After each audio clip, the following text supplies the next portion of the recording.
अस्सलाम वालेकुम दोस्तों, मैं आसिम सुहेल आपकी खिदमत में हाजिर हूँ। उम्मीद करता हूँ कि सब खैर खैरियत से होंगे। अल्लाह पाक आप सबको अपनी हिफ्ज़ व अमान में रखे। दोस्तों, जिन भाइयों के मैदे में अल्सर है, ज़ख़म है या सीने में जलन होती है या मैदे में दर्द शुरू हो जाता है, तो उसके लिए हम आपके साथ एक आसान सी रेमेडी शेयर करेंगे।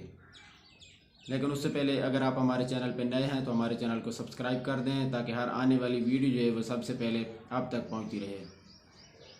इसके अलावा फेसबुक पे भी हमारा पेज बना हुआ है डॉक्टर आसिम हर्बल शिफा खाना के नाम से, उसे भी फॉलो कर लें। अब आपने ये करना है कि आपने हल्दी, मुलट्ठी, सौंफ और इसबगोल ये सब अज्जा लेने हैं 50-50 ग्राम, और छोटी इलायची का दाना आपने लेना है 10 ग्राम। इन सब अज्जा को बारीक पीस कर सफ़ूफ बना लेना है और सुबह शाम खाने के बाद आधा चम्मच पानी के साथ लेना है। इंशाल्लाह कुछ अरसा के इस्तेमाल से जो है आपका मैदे का ज़ख़म, अल्सर और मैदे में दर्द या सीने में जलन होती है वो इंशाल्लाह से ठीक हो जाएगी।